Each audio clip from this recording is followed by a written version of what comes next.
Halo semua, apa kabar? Semoga pada sehat walafiat di tengah kondisi yang memprihatinkan saat ini. Bagi yang baru pertama kali mampir di channel ini, perkenalkan, nama saya Lucky, diplomat sederhana dari Indonesia. Sebagai info, saya sudah bekerja di Kementerian Luar Negeri atau Kemlu selama 14 tahun, lumayan juga ya. Dan banyak sekali saya mendapatkan pertanyaan dari berbagai orang, baik itu dari saudara, teman, pelajar, mahasiswa, siapapun itu, seputar kehidupan seorang diplomat. Sebenarnya banyak pertanyaan, tapi dalam video ini saya akan membahas 5 pertanyaan dulu yang menurut saya paling cukup sering ditanyakan lah. Oke, langsung saja. Pertanyaan pertama. Apakah semua diplomat pasti akan menjadi duta besar? Enggak ya, tidak semua diplomat dipastikan nantinya akan menjadi duta besar. Tentunya seorang diplomat berkeinginan suatu saat nanti akan mencapai puncak karirnya sebagai seorang duta besar atau dubes. Tetapi ya, pada kenyataannya tidak semuanya akhirnya menjadi duta besar. Inilah kenyataan pahit yang harus kita terima, ya jujur aja ya.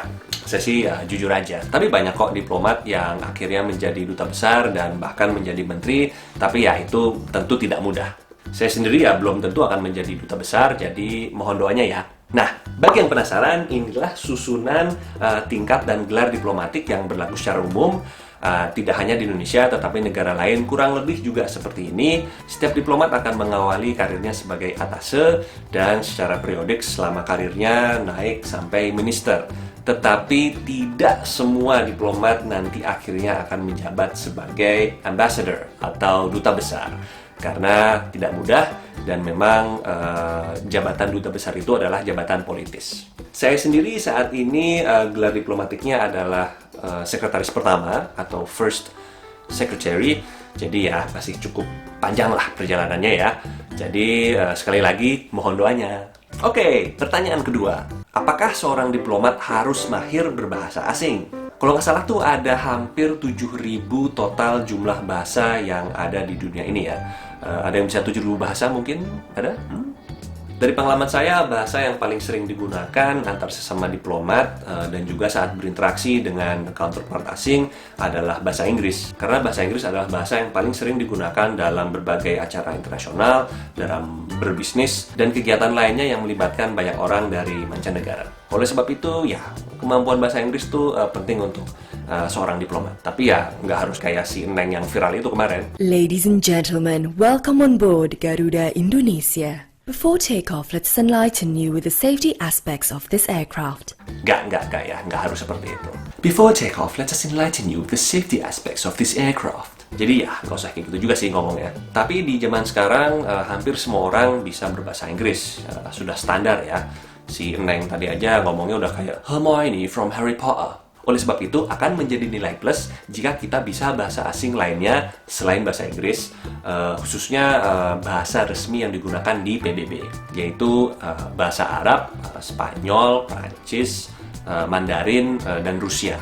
Dan akan lebih mantap lagi jika bisa bahasa setempat di mana diplomat itu ditugaskan, karena itu akan sangat membantu dalam bertugas. Terus kalau saya sendiri, ja, ich lerne zurzeit Deutsch, weil ich jetzt in Deutschland lebe und meine Kinder sagen immer, ich muss mein Deutsch verbessern. Prima della Germania lavoravo all'ambasciata di Indonesia, a Roma, Italia ovviamente. So parlare poco l'italiano e sto ancora imparando la bella lingua.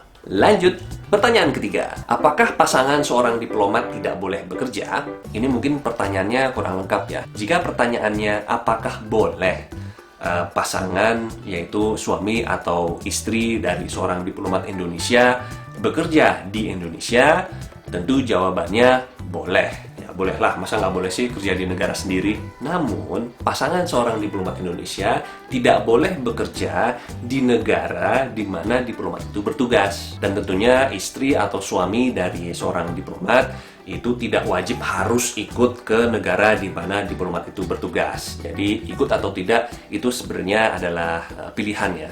Lanjut, pertanyaan keempat. Apakah seorang diplomat itu hidupnya serba mewah?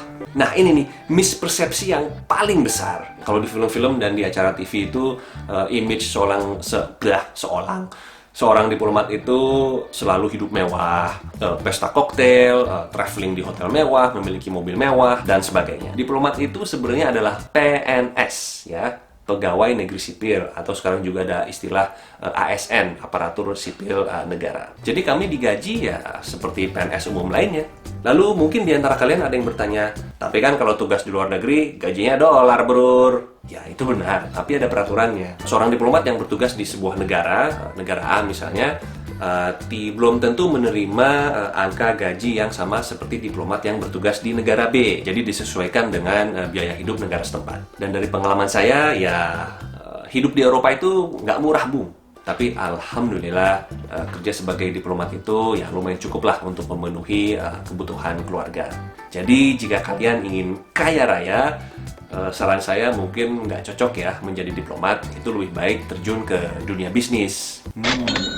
Tapi jika kalian ingin kaya pengalaman, ingin suka bertemu dengan banyak orang, kenal banyak orang, mengenal berbagai macam budaya, dan ingin berkontribusi aktif terhadap kemajuan Indonesia, ya cocoklah jadi diplomat. Tiba-tiba kok jadi sok bijak ya barusan. Oke, pertanyaan kelima. Apa saja tugas seorang diplomat? Uniknya, jika kalian bertanya kepada 15 orang diplomat, apa sih pekerjaan mereka sehari-hari? Kemungkinan besar kalian akan mendapatkan 15 jawaban yang berbeda-beda. Apa yang dikerjakan seorang diplomat saat bertugas di dalam negeri itu berbeda ketika dia bertugas di luar negeri. Dan saat bertugas di luar negeri pun, di setiap kantor perwakilan itu ada fungsi ekonomi, ada fungsi politik, fungsi sosial budaya, fungsi protokol, fungsi konsuler, dan setiap fungsi memiliki tugas yang berbeda-beda. Mungkin dalam video ini saya tidak akan terlalu detail menjelaskan apa itu tugas diplomat, karena sebelumnya saya sudah pernah membuat video mengenai tugas diplomat Indonesia.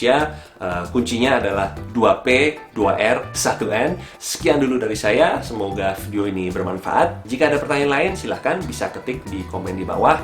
Nanti saya akan coba menjawabnya. Terima kasih, sampai jumpa lagi.